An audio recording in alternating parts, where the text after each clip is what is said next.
Salam, xoş gördük. Yenidən sizin də həmişə olduğu kimi mənəm, həkim, psixoterapevt, yalan və bədən dili üzrə ekspert Elnay Rəhimov Tambovski. Xoşbəxt olmaq mümkündürmü? Bu sual yeganə bəlkə də sualdır ki, buna bir mənalı olaraq cavab yoxdur. Yəni, çünki nə gözlə görüləndir, nə də əllə tutulandır. İnsan mürəkkəb varlıqdır və hər bir insan üçün xoşbəxtlik individualdır, fərdidir. Lakin ümumi kriteriyalar var ki, onlara əməl eləmək xoşbəxtlik yolunda bariyerləri, yəni əngəlləri aradan qaldıra bilər. Yəni, sən daha harmonik, daha keyfiyyətli, daha anlamlı həyat tərzi sürə bilərsən.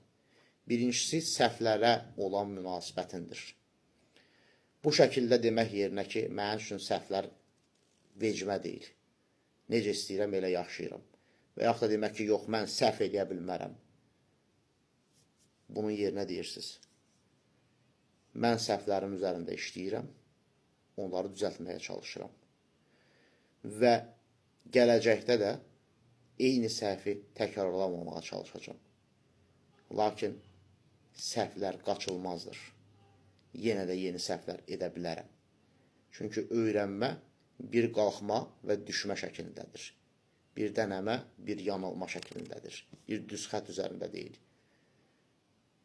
Yəni, nəticə itibarilə görüləcək iş səhvlərimin sayını minimuma endirirəm. İnanc bu şəkildə olmalıdır. İkincisi, risklərlə bağlıdır.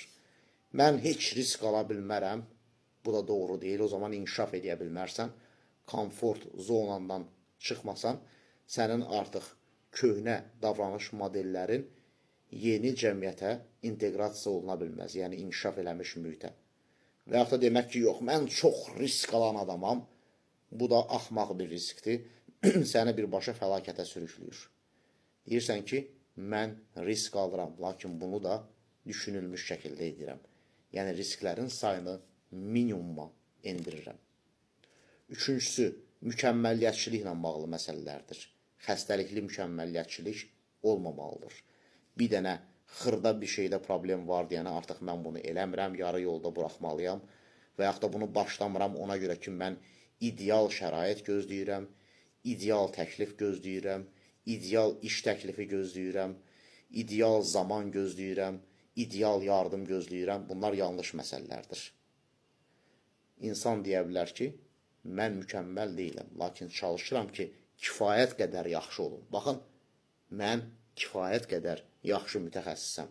Mən kifayət qədər yaxşı valideynəm. Mən kifayət qədər yaxşı işçiyəm. Bu şəkildə yanaşmaq. Dördüncüsü, arzular və istəklər. Ona qarşı olan yanaşmalardır. Yox, mənim heç arzum və istəyim yoxdur. Yəni, Allah nə buyurubsa odur. Arzu ümumiyyətlə zərərli şeylərdir. Bu cür fikirləşmək də doğru deyil. Çünki insanın həyatı anlamsızlaşır. Bu passiv nədir? Müdafiədir. Bir də var deyir ki, yox, mən tutduğumu qoparıram, mən hər şeyi əldə eləyəcəm, heç gün mənə yox deyə bilməz. Yəni, mən istəyirəmsə vəssalam bu olmalıdır. Bu da yanlışdır. Düzdür, bəzi hədəflər var ki, insan ondan möhkəm yapışır. Amma burada iş orasındadır ki, o hədəfin ən azından bir 90-95% səndən asılıdırsa. Məsələn, mən hədəf qoyuram ki, qonşunun qızı mənə aşıq olsun, bu yanlış bir hədəfdir. O bir şəxsiyyətdir. Yəni, onun hisslərini, davranışlarını, duyğularını kontrol edə bilmərsən. Yalnız təsir edə bilərsən, tövhə verə bilərsən. Lakin kontrol edə bilmərsən. Ona görə arzular və istəklər baxımından durum belə olmalıdır. Düzdür, mən istəyirəm bunu əldə edeyim. Mən istəyirəm məndə filan şey olsun. Mən istəyirəm filan qız və yaxud da filan oğlan mənim həyat yoldaşım olsun, mənim sevgilim olsun. Lakin olmasa belə, bu dünyanın axırı deyil. Necə ki, mənim hər kəsə yox demək hüququm olduğu kimi, başqalarının da mənə yox demək hüququ var. Daha sonra, beşincisi, gələcəklə bağlı münəccimlikdir. Məsələn, insanlar elə davranırlar ki, güya ki, gələcəyi %100 təxmin edə bilirlər. Yəni, %100 bilirlər daha doğrusu. Ona görə bürclər kimi məsələlərlə maraqlanırlar. Filan bürc görəsə mənim həyatım üçün nə deyir? Filan bürc uyğun deyil. Bu, insana bilinməyən bir həyatda illüzor kontrol verir. Yəni, həyatın keşməkeşliyi bilinməzdir, təhlükəlidir, bilmirsən səni nə gözləyəcək. Ona görə sanki həyatı bilinir edərək stresi başlayırsan azaltmağa. Amma halbuki bu qısa bir müddətdə sənə kömək eləsə də uzun müddətdə məsuliyyətsizliyə aparır. Yəni, sən falşılara gedirsən, tarota gedirsən, nə bilim, hansısa bir quruma gedirsən, artıq sənin ruh halını onlar idarə edir. Sən öz davranışlarına görə nə edə bilmirsən? Məsuliyyət götürə bilmirsən. Məsələ burasındadır ki, əslində çox bilikli, savadlı, dünya görüşlü olsan, təcrübəli olsan, gələcəkdəki hadisələri proqnozlaşdıra bilərsən. Amma bu, onları tam görə biləcəyin anlamına gəlmir. İnsan heç bir şeyi dəqiq bilə bilməz gələcəkdə baş verən hadisəni. İnsan bir şeyi dəqiq bilə bilər ki, o da haçansa bir vaxt öləcəyidir. Amma onu da bilmir haçan. Bir dənə bu 100%'dir. Qalanları heç biri 100%'dir deyil. Daha sonra 6-cısı, İnsanlar düşünür ki, hər kəs üçün faydalı olmalıdır. Hər kəsə yaxşılıq eləməlidir. Hər kəsə sevgi ilə reaksiya verməlidir və inanırlar ki, əgər mən bunları eləyirəmsə, hər kəs də mənə qarşı belə davranmalıdır. Mən birinə sevgi verirəmsə, o da mənə eyni şəkildə sevgini verməlidir. Mən birindən xoş rəftar edirəmsə, o da mənə qarşı xoş rəftar etməlidir. Mən birinə bu qədər yaxşılıq edirəmsə, o da mənə qarşı bu yaxşılığı etməlidir. Bu yanlış bir inancdır. İnsanlar inanclarından, dəyərlərindən, qərarlarından, kimliklərindən, sinir sistemlərindən, keçmiş təcrübələrindən, kulturalarından, genetikalarından ibarət qarışıq mürəkkəb sistemlərdir. Bəzi insanlar var ki, yaxşılığa pisliklə cavab verir. Bəzi insanlar var ki, yaxşılığa sənin qədər yaxşılıqla cavab verir. Bəzi insanlar var ki, yaxşılığa sən etdiyin yaxşılıqdan da artıq yaxşılıqla cavab verir. Bəzi insanlar var ki, əslində pis insan deyil. Sadəcə yaxşılığın necə edilməsi lazım olduğunu bilmir. Və sən onun boynuna nəsə yükləməyə çalışanda, o özünü minnət altında qalmış hiss edir. Məsələn, sən dəvət edirsən onu gözəl bir yeməyə, öz evində.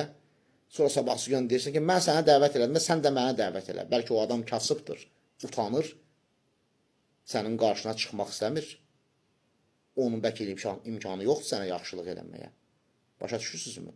Belə olanda həmin adam aqressivləşir və sizə pislik edə bilər. Yəni, gözləmək ki, mən birinə yaxşı davranıram, birinə sevgi verirəm, birinə faydalıyam, onlar da eyni şəkildə mənə bunu qaytaracaqlar, bu yetişkin davranış deyil. Bu yeniyetmə və uşaq davranışıdır. Fakt deyil. Sən kiməsə yaxşılıq edirsən, kiməsə faydalı olursan, kiməsə sevgi verirsən, eyni şəkildə onlar sənə bunu qaytarmalıdırlar. Belə bir inanc yoxdur. Bunu sən, necə deyirlər, ona görə eləmirsən ki, sən bunlara, necə deyirlər, məcbursan. Ümumiyyətlə, bu şeyləri təkcə məcbur olduğun üçün eləməli deyilsən. Ona görə eləyirsən ki, bu mənim üçün şərəfdir. Bu mənim dəyərlərimlə üst-üstə düşür. Mən yaxşılıq eləməyi, mən sevgi verməyi, mən yol göstərməyi sevirəm. Amma kim ona nə dərəcədə qarşılıq verəcək, bu o adamların özlərinin məsuliyyətidir. Mənim məsuliyyətim deyil. Mən özümdən cavabdeyəm və öz duyğularıma özüm cavabdeyəm. Mən başqalarının ruh hallarına görə məsuliyyəti daşımıram. Başqaları da mənim ruh halıma görə bir məsuliyyət daşımırlar. Təbii ki, burada söhbət kriminaldan getmir. Yəni, force major hallardan getmir. Qəsdən get, kimsə incit, ağzına gələn, dinən, yəni fiziki və psixoloji şiddət tətbiq elə. Bu normal yaşayış şəraitindən gedir söhbət. Buna diqqət eləmək lazımdır.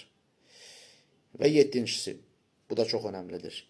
Biz çox vaxt elə bilirik ki, başqalarının zehnindən keçənləri bilirik. Mən belə geyindirəm, görəsən başqası mənim haqqımda nə düşünər. Sən elə düşünmə ki, elə hər kəs sənə fikir verir. İnsanların hər kəsi öz problemlərinə dalmış şəkildədir. Özlərinə fokuslanıbdır. Yəni, sən bir insanın %100 zehnindən nə keçdiyini bilə bilmərsən. Bu cür inanc özündə inkişaf elətdirmək ki, o bilməlidir mən nə istəyirəm. O başa düşməlidir, o əsl kişi də anlamalıdır, əsl qadın belə olmalıdır. O anlamalıdır, mənim deməyimə ehtiyacım yoxdur. Elə deyil. Sən nə istəyirsənsə, bunu sən açıq şəkildə ona bildirməlisən. Açıq şəkildə öz istəyini bildirməyən adam manipulativdir. Diqqətinizə görə minnətdaram. Sağ olun.